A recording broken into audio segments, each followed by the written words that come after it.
May 24, 2004. Law enforcement is called to a murder scene in the city of Council Bluffs, Iowa.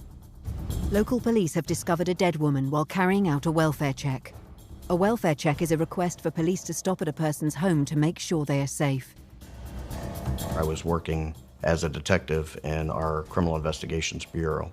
I received a call about 12:30 a.m. from my direct supervisor, Sergeant Jerry Mann. He had advised that there had been a homicide that had been committed at one of our local casinos in the RV parking lot. Bluffs Run Casino was mainly a dog track. So they had live dog racing, stuff like that. So it wasn't uncommon for people that were traveling through to stop over for a night. Her case was somewhat unique in that she had been there for several days to up to a couple of weeks because she was in town for work and she had brought her camper and parked it there. I was told to respond with a few other detectives to go ahead and take control of the crime scene and start the investigation. Police on the scene have information about the likely suspect. I was briefed when I arrived on location that we had had one deceased. I was also briefed that the suspect was already in custody and that he had committed a second homicide across the state line in Nebraska down in Bellevue, which is about 15 minutes away from Council Bluffs. So it was a unique situation in that we already knew who was possibly responsible for our homicide, and we had been advised that he had made statements to that effect, which is the reason why that they went to the camper to do the welfare check in the first place. The victim is identified as 45-year-old Sally Kennedy. Her daughter, Sam Kennedy, who requested the welfare check, is speaking with police. They had to get a key from Samantha, but they told her to stay back. And they entered, and if it's such a small, it's 45-foot trailer, which is huge, but as soon as they stepped in, they looked to the right, and they saw Sally. And that's when they immediately backed out and, did a secure on it and told her that her mom was deceased. It was a very tough time for Samantha. Again, her mother was brutally murdered on the day that she graduated from high school. This is just days after she had lost her father.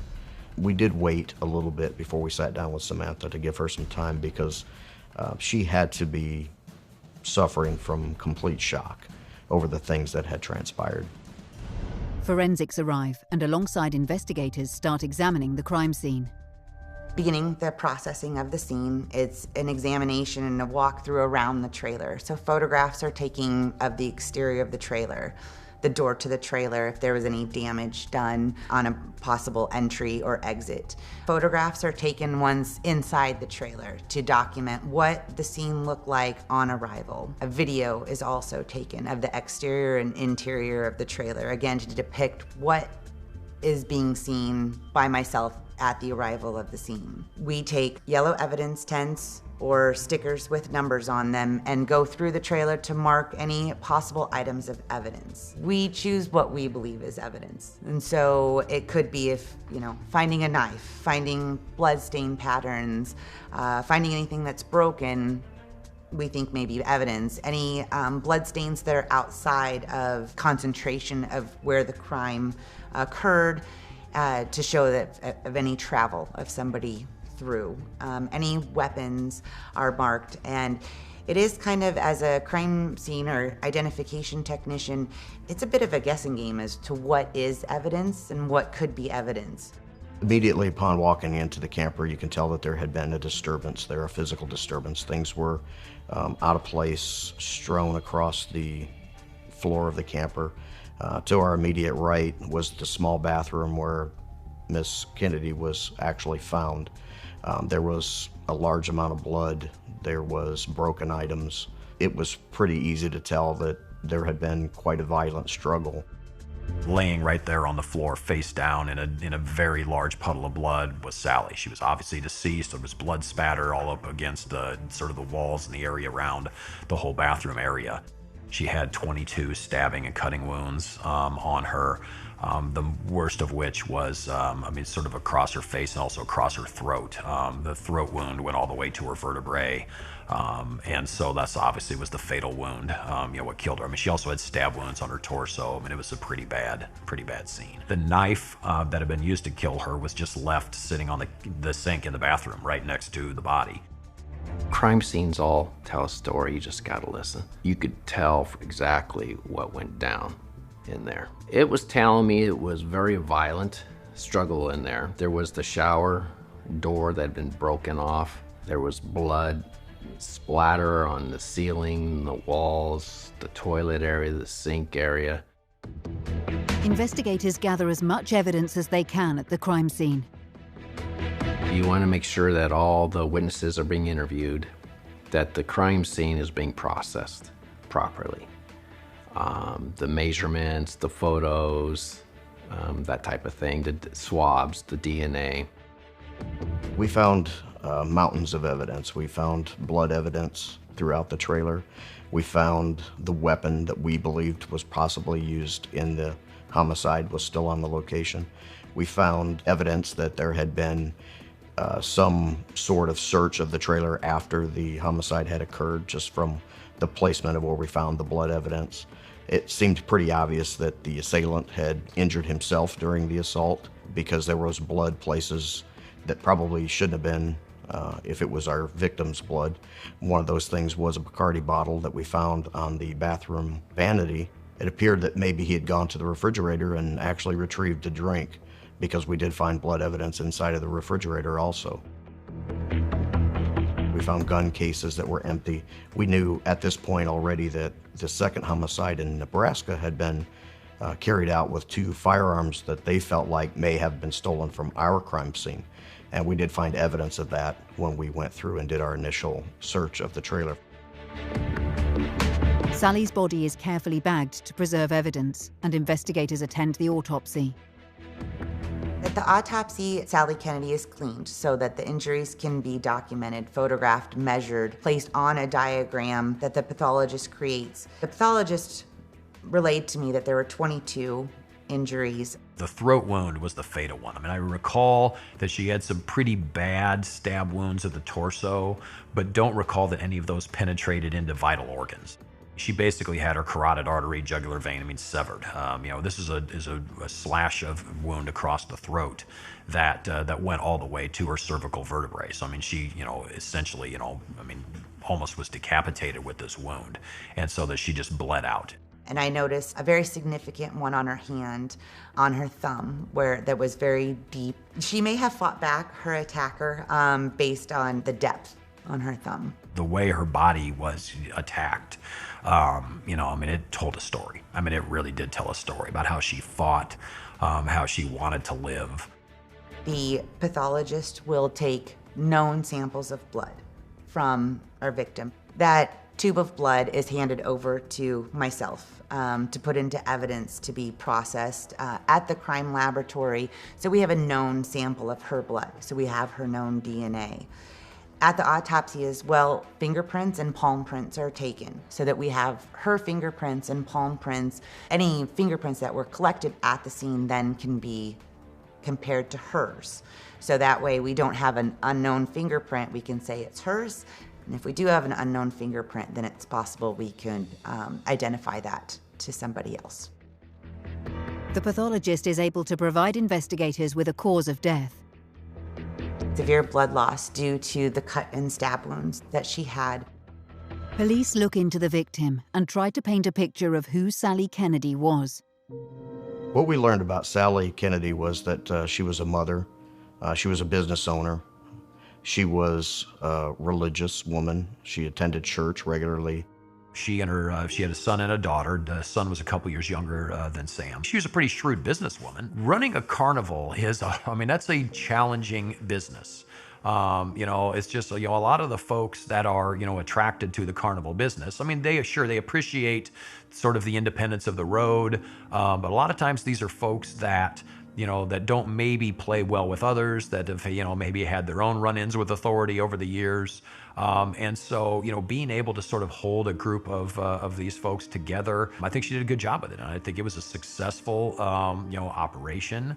She was recently divorced, so there was, some of that going on in her life, which I think may have contributed to her falling in with this Michael Gunther character, who was basically the polar opposite of what Sally Kennedy was. He was very self-centered. He was, for lack of a better term, a fraud. He lied a lot to people. He did things that were not genuine. He stole from people. He had several other instances of theft and fraud before meeting Sally Kennedy. But Sally Kennedy was just your typical mother, business owner. She worked hard. She worked long hours. And until she met Michael Gunther, it looked like her life was relatively happy. They met at a convention in Las Vegas. It started off as a business relationship that turned romantic, a little bit about both. I believe he saw her as his money train. What she was is what he wanted to become. And through her, he was going to be able to get it. May 2004, investigators in Council Bluffs, Iowa, are investigating the ferocious murder of Sally Kennedy, a traveling carnival owner. Her ex-boyfriend, Michael Gunther, is the lead suspect, and detectives are delving into his background and his relationship with Sally, hoping to uncover a motive. He was from the Chicago area, and he was a carnival owner and game owner. He kind of just floated around, and he was a man of opportunity. So if he saw an opportunity to make a buck here or there, he would do that. And, there was plenty of instances, again, of him being involved in fraud and theft and intimidation, which we found that over and over when we spoke with people about his demeanor and his inability to get along with just about anyone. He was, for lack of a better term, a big bully. And I think he spent the majority of his adult life bullying people and looking for opportunities to prey on any situation that he thought would benefit him personally. And at some point met Sally Kennedy in Las Vegas. And at that point, they joined forces, and I think in the second year of them being together, then he brought his games into the carnival. What she was looking for was someone to sort of help manage the other ride owners and concessionaires as far as just sort of supervising how the carnival's laid out. I mean, this is sort of a massive undertaking for these traveling carnivals, right? Every day they roll into a place, they have to unload everything, set it up, lay it out in the space, and then obviously they run the carnival, and then they got to knock it all down, get it back on the trucks, travel to their next location, do it all over with. And so I think he was brought in really initially to just sort of help with the logistics of running the carnival. He'd owned carnivals himself apparently in the past. The relationship became romantic, and he ultimately sort of moved in with her around November of 2003. So he was living with her in her trailer, as well as, I think, her house up in Climbing Hill. As the carnival season sort of ramped up in 2004, then he would have been traveling with her and living in her trailer with her. That's sort of where I think his management style wasn't really conducive to what she was looking for. He seemed to be in a lot of conflicts with the other ride operators. He was a very manipulative, controlling person. Carnival operators, they tend to be an independent breed of people. They're not maybe great with people just, trying to drop the control on them all the time. Pretty independent. And I think, having somebody like Gunther that thought he was going to sort of come in, order everybody around, was causing some friction. He was also the guy who ran and got maintenance parts and things like that. And there may have been some allegation that he was double dipping, or he was turning in receipts for parts that were never received, and that was one of the issues for him to be removed from the carnival. She had thrown him out 2 other times before, but Michael Gunther was such a manipulator, and he was so controlling that he was somehow able to work his way back into her good graces enough to be involved with the carnival again. He treated Sally very well when he wasn't being angry or, mean over money or whatever. So he wined and dined her. That was a quote from one of the interviews. He would bring her flowers very often, and he would take her out for special dinners. And I think, you know, the part of Sally Kennedy wanted to believe that that's the biggest part of Michael Gunther. And unfortunately, it turned out that that was just a facade that he put on to get what Michael Gunther wanted to get, which was ultimately to get into her business and profit from her hard work. I don't think he had much character, I'll be honest. I think he was a leech. He was just there to leech on to Sally, to try to take over her business eventually. He had dreams of doing that. I don't think he was much of a man without having someone to leech upon. And that's why when he was getting kicked off the money train, normal folks would like move on. But for him, like a leech, he'll die if he gets taken off. Police in neighboring Sarpy County have Michael Gunther in custody. He has been charged with the killing of Michael Zawodny. A fellow Carnival worker, John Hanna, witnessed the murder. Mr. Hanna was working the Carnival. He knew both parties. John Hanna initially saw Mr. Gunther come onto the midway and approach Mr. Zawodny, and they then began to walk behind the games. And knowing the history between the two of not having a very good relationship, I think he was a little concerned. So he followed them. He walked around behind the games and he saw Mr. Gunther there with Mr. Zawodny, and he also saw Mr. Gunther raise a gun and shoot Mr. Zawodny. Another worker also gives Sarpy police information. Chris was working that evening as well, and he was the mechanic for the Carnival. And he had seen Mr. Gunther come in, and he was talking to one of his guys. And Chris went to talk to him to see about a certain device he was supposed to repair, and he was given some instruction, and then Gunther walked away. He didn't seem to notice anything unusual about him. Not too long after that, he heard about 6 gunshots. He was still on the Midway area. And he ran up around there, and then he saw the remainder of the shots. He saw Gunther fire out the rest of the rounds. Mr. Gunther looked at Chris and said, "This is the that's been f***ing Sally." And then he turned and he put another 4 or 5 rounds into Mr. Zawodny's body in a head and neck area. And the gun locked back. That was the .22 caliber Ruger. It locked back as it was out of ammunition. And so Chris could tell that there was no more ammunition in it. And he was screaming at him, "What are you doing? Put it down. You're out of," because he had the gun to his head. Mr. Gunther had the firearm to his head. Could tell that there was no ammunition in it, so he's screaming at him, "What are you doing? Put it down." And whether he was intending to do anything with that or whether that was for show, I don't really know. But shortly after that then is when Josh Minders ran forward and tackled him.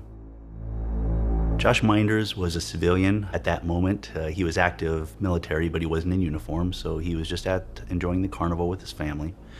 And he heard what he thought were gunshots, and he's a military police officer, so he went straight to investigate. As he approached, he saw what was going on, and he also saw that there were some other people on the other side, including military police officers, and he didn't want to get directly in the line of fire. But as he saw the last shot go, he thought he saw an opportunity, and he ran and he tackled Mr. Gunther to the ground. At that point, he also saw a .38 caliber weapon. He grabbed that weapon and he threw it away from both of them. And then he held Mr. Gunther in custody until security forces could arrive and take him into custody. After he killed Michael and he says, "I'm dead, Sally's dead, and now he's dead." They believed him. They wanted to do a welfare check. And her daughter, Samantha, wanted to do a welfare check. And so that's why they ended up going to Bluffs Run. Once Gunther was taken into custody by the military police, he was held, the scene was secured. The sheriff's department was called and came on scene and then took over the investigation component of it. The victim was taken by life flight to a local hospital to see if they could save the victim, revive the victim. They were unsuccessful. And so resulting from that was the law enforcement charge of murder in the first degree and use of a weapon to commit a felony. So who is the man that Michael Gunther shot in cold blood? And what is the history of their relationship? The victim was a Michael Zawodny, who was an owner of some of the games at the carnival. Yeah, he had a son named Jacob. He was a single father. He and Jacob traveled together, and they had a great time, and they had a great life. He was a good carnival gamesman. He was well liked. Given the extremely violent manner of death, an autopsy is performed on Michael Zawodny's body. The autopsy was relatively quick. I don't remember it being more than probably about 45 minutes or an hour. The autopsy was taken at the Douglas County morgue. I was present, and Dr. Jones completed the autopsy. In the autopsy, he examined the body, certainly on an external examination first, noting bullet holes and certain defects that were present. In the end, he noted 11 bullet holes that were found in the body of Mr. Zawodny. There was also a bullet defect in his left hand on his ring finger, indicating a defensive posture when he was shot. Cause and manner of death was multiple gunshot wounds to Mr. Zawodny. There were 6 gunshot wounds to the head and neck area. There were 4 to the trunk area and 1 to his thigh. Council Bluffs officers working Sally Kennedy's murder meet up with their counterparts investigating Michael Zawodny's murder to exchange information. We had the Sarpy County Sheriff's Office involved, so we had to sit down with them and make time and share information back and forth between their department and our department on both of these investigations, because they were absolutely connected. Even though they occurred at 2 separate locations at 2 different times in 2 different states, these were absolutely connected.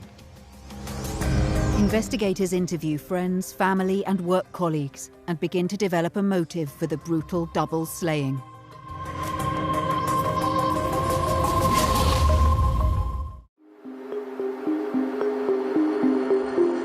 May 2004, police teams in Council Bluffs, Iowa and Sarpy County, Nebraska are investigating the brutal double murders of Sally Kennedy and Michael Zawodny. Their suspected killer, Michael Gunther, is in custody, and investigators are piecing together the events leading up to their deaths.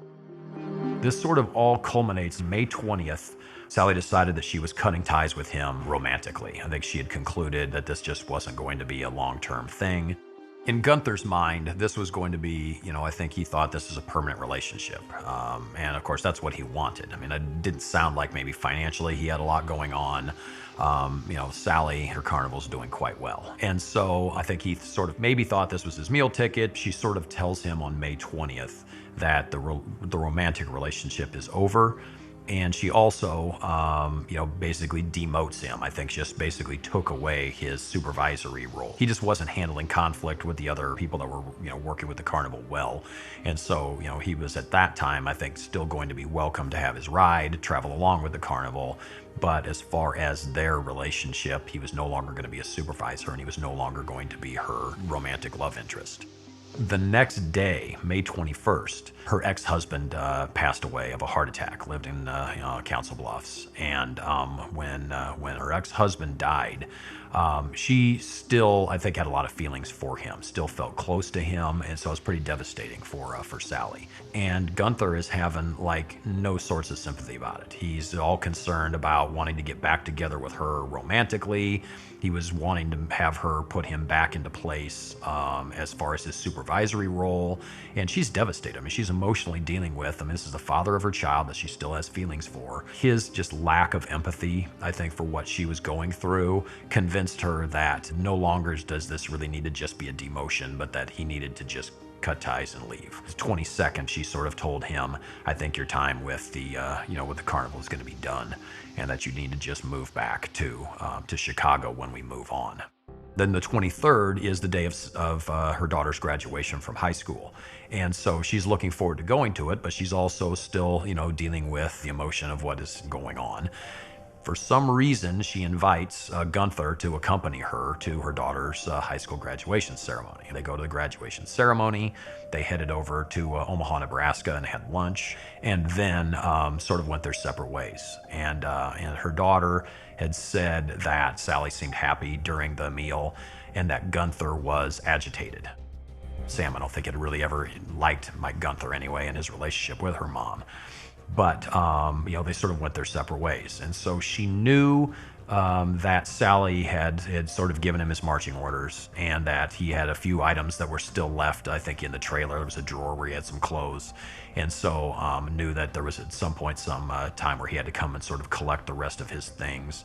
Then he'd head back to the Carnival, and I think the understanding was that on the 24th, when the Carnival was loading up, that he'd be loading up and moving on. By this point, Michael Gunther's anger is silently building to dangerous levels. He was seething all day long. I think he had been seething for days about this. I think that the decision to demote him and, sort of cut ties romantically with him, that hurt. He's a controller, he's a manipulator, and the fact that he still has access to Sally, I think in his mind, he always felt like, I'll be able to manipulate my way back in, right? When, the day before, she tells him, we're done. You're going to be leaving now. I think that began a slow burn in him that continued throughout that day. A little of the jealousy of her ex-husband as well is in play here, because she's pretty emotionally upset, by somebody. And if Gunther and Sally were truly soulmates, why is she so upset at the death of her ex-husband, who she still, really loves? And so I think his thought of, how dare she get rid of me in favor of these other men? And whether that's romantically or professionally or however, I think he just was in the middle of a slow burn. And he knew that his last opportunity to see Sally was going to be when he's getting his stuff. There was some attempt at reconciliation by him that it was rebuffed, that she's like, nope, this isn't going to happen. This is for real, and you need to, collect your things. And he wasn't going to take it. Investigators have been interviewing Michael Gunther, but he keeps claiming complete loss of memory. I thought he was just being dishonest. I did not think that he had blacked out for 3 days. He even did a television interview where he completely contradicted that and basically admitted that he had killed both Sally Kennedy and Michael Zawodny. These are the kind of tricks that untruthful people will use when they're trying to avoid the justice system. So it wasn't that surprising that he would use some sort of defense like that. There was really no defense for what he had done. I mean, he was looking at the potential of basically 2 life sentences or even possibly a death sentence in the state of Nebraska. Michael Gunther is charged with the murders and first goes to trial in Nebraska for the murder of Michael Zawodny. His defense is shocked when he decides to represent himself. I've handled pro se cases, where the defendants decide to represent themselves. That almost always is a horrible choice. Everyone has a constitutional right to the effective assistance of counsel. Everyone also has the constitutional right to represent themselves. It puts the defense lawyers in a bad position. They kind of just have to sit back and let the guy do what he wants, but yet they don't step in unless they're needed. So they almost feel like their hands are tied behind their back and just watching this guy on a slowly sinking ship. I think some of these guys do it for control. It's their last grasp at control. They want to be able to try to control those witnesses. They want to be able to ask the questions that they want, and they want to be able to say what they want. Michael Gunther's behavior in court escalates as he attempts to control the court. Stood up and asked for the death penalty in his pickle suit. The pickle suit is, like a poncho type item. It's made of quilted fabric, ripstop fabric, and it fits on the defendant, but it's a sleeveless poncho style thing. And it's meant for people who are suicidal or at special risk. Wouldn't change out of that suit and get into a nice civilian suit that he was offered. And he stood up, had an argument basically with the judge about the ability of the jury to give him the death penalty, and then stood up, gave his own opening, and asked for it anyway. Things didn't go as planned, as he had planned. He didn't think he was going to get that far. So he's just thinking of a way out. What can I do to disrupt these proceedings as much as possible, to shake things up?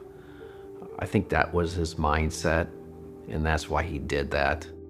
I thought he was putting on a show. I thought he was gaming it.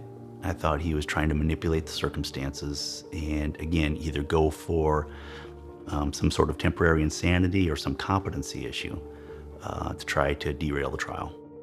Gunther's claims go unheard, and the jury deliberate and return with their verdict. I'm always a little nervous when something goes to the jury. You never know what's going to happen. You don't know what they would have thought about him. It just takes one to say no, and we got to start all over. But I was very confident in our evidence, and in our presentation, and the fact that the jury understood. I took it as a good sign that they came back very quickly, and it was guilty on all counts. After his trial in Nebraska for the murder of Michael Zawodny, Gunther is extradited to Iowa to face trial for the murder of Sally Kennedy.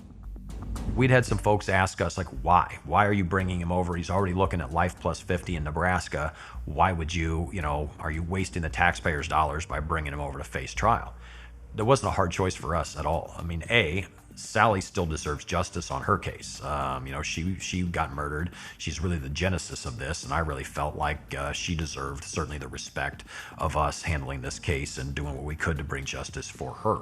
But also, I've seen plenty of cases that don't survive on appeal. I mean, I know what's gone down in Nebraska, right? Right at the eve of trial, he's trying a case in a green foam suicide prevention suit where he's fired his attorneys and he's asking for the death penalty. What if a court of appeals in Nebraska decides he didn't get a fair trial and they overturn his conviction, right? So I really felt like we had sort of a duty to get some insurance on him as well. And so that's why we decided that we were going to go forward with this case and have a trial of our own. But Gunther is not done with attempts to manipulate the court, the trial, and justice. 2005, Council Bluffs, Iowa. Michael Gunther is going on trial for the murder of his ex-girlfriend Sally Kennedy. He has already been given a life sentence in Nebraska for the murder of Michael Zawodny. Once again, he tries to manipulate the trial. What stunts could he pull when this is a guy that has fired his attorney at the last minute and decided to represent himself? If he's willing to do that, what is he willing to do in Iowa when we're having to deal with him? It's just one of those things, right? Once you're in trial, you just sort of have to see how things go. And he ends up taking the stand, and he testified mostly consistently with what he had said in Nebraska. But he'd obviously changed his defense strategy, right? When he's in Nebraska and he's dealing with Zawodny, he's basically like, I just want to be with Sally. I want the death penalty. I did this. Forgive me. He gets to Iowa, well, now he's already got a life plus 50, and I think he had changed his mind, right? At this point, he's like, I'm not going to get the death penalty. He probably thought he had some chance for appeal.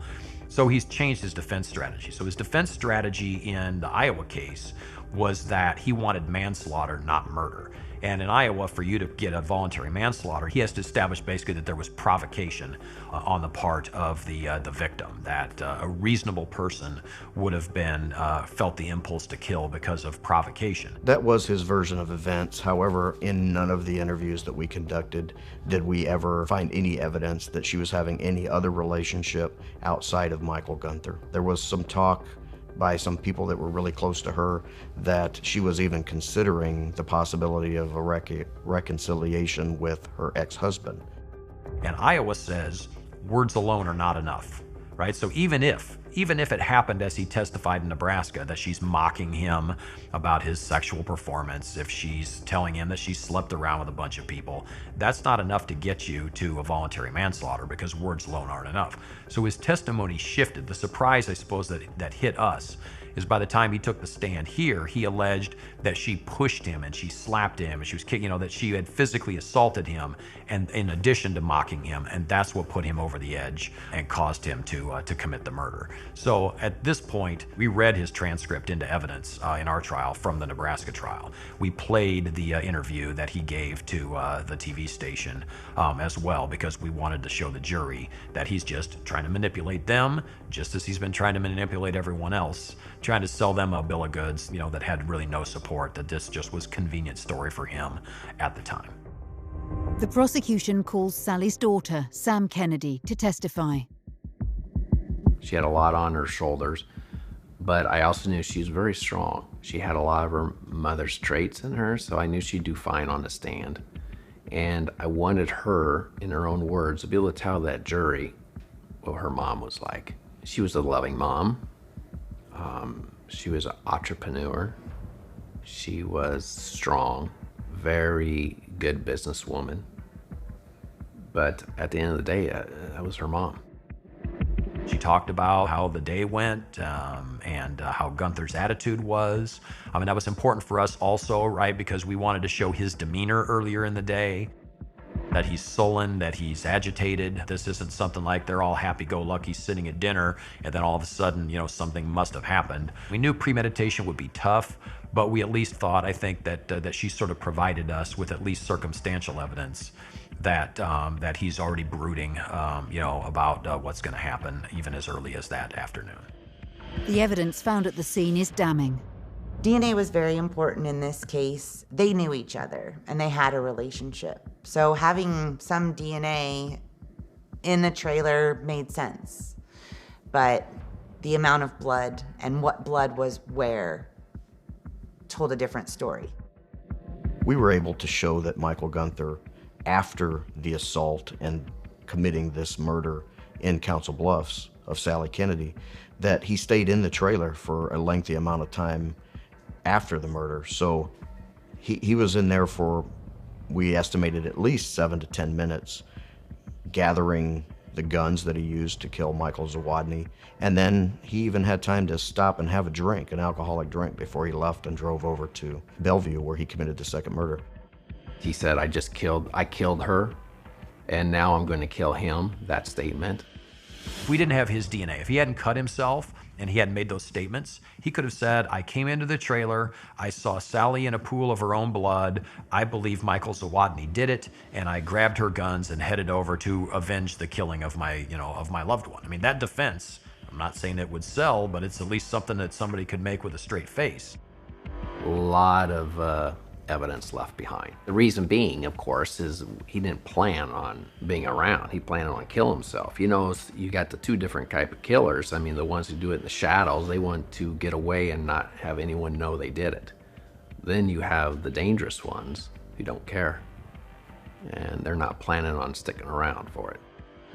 He basically showed absolutely no remorse. He went with this amnesia defense, so that he could basically sit there, I believe, and not have to show any emotion, because if he couldn't remember that he had done the act, then certainly he wouldn't have to show any remorse for the act itself. There was no emotion. There was no real remorse for any of the family or for either of his victims. He basically just sat there with a blank look on his face for the amount of the trial. The jury comes back with a verdict, but it isn't the result the prosecution expected. I was disappointed a little bit with the second-degree murder. We charged him with first-degree murder. I feel like it absolutely was first-degree murder. And of course, you want to always win your case the way that you charge it. We knew that premeditation, that we did not have really any direct evidence of that. I mean, this was going to be sort of just the circumstances. And honestly, the only circumstances we had were that he's only on scene for 15 minutes. Iowa has a presumption, if you use a dangerous weapon, then the jury is allowed to presume that it was done with premeditation, but they're not required to. And so ultimately, that's a jury decision. I mean, I tell jurors all the time, you are the most powerful unit, in our country as we speak right now about this case. This is 100% your decision to make. If you believe he premeditated it and that we proved it, then you should find him guilty of first-degree murder. And if you don't believe we've proved that, then you should find him guilty of second-degree murder. But this is no manslaughter. This is not a case that she provoked anything. She did not deserve what happened to her. This is clearly a case of murder, and you have to make the call. He's going to spend a lot of his life in the state of Iowa penitentiary system if he ever finishes serving his sentence in Nebraska. Michael Gunther will be behind bars for the rest of his life, but what was the driving force behind the murders? He was jealous that he was going to lose Sally Kennedy. In his mind, he was losing Sally to Michael Zawodny, and he was a competitor with whom he didn't get along with, so that was very much a pain for him, very painful. And you throw on the fact that he was being thrown out of the Carnival, then I'm not sure what greater insult could have been levied on him. I guess for him, that was his world. That was everything. That was enough to do what he did. Is there any sense of closure for Sally Kennedy's children? I don't think there's ever closure if you have someone close to you who's been violently murdered. Because I'm sure that every day Samantha thinks of her mom, Sally. If there's true justice, I could bring people back. We can't do that. And I tell that to family members All I can promise you is that we will treat the memory of your loved one with respect, that we will do the best we can to make sure that they are held accountable under the law the best we can, and that in this world, that's the best we can do. There's always a hole, right? There's always going to be a hole in people's lives. You know, you lose a loved one. Sam, I'm sure, is still dealing with grief from the loss of her father with a heart attack. You know, so I mean, it doesn't even have to be a horrifically violent death. I think to still have those be a problem. But, you know, I mean, we hear that, it's sort of cliche, time heals all wounds. I don't know if it heals it. We build up scar tissue, right? We're able to deal with it, better. I think it becomes a dull pain and not such a sharp pain. I don't know that there really is ever closure. I know in states that have capital punishment, they've interviewed victims' families afterwards, and they may feel satisfied, when an execution is complete, but I don't know that they ever even really feel closure in that circumstance. I mean, it's just, she should not have died the way she did.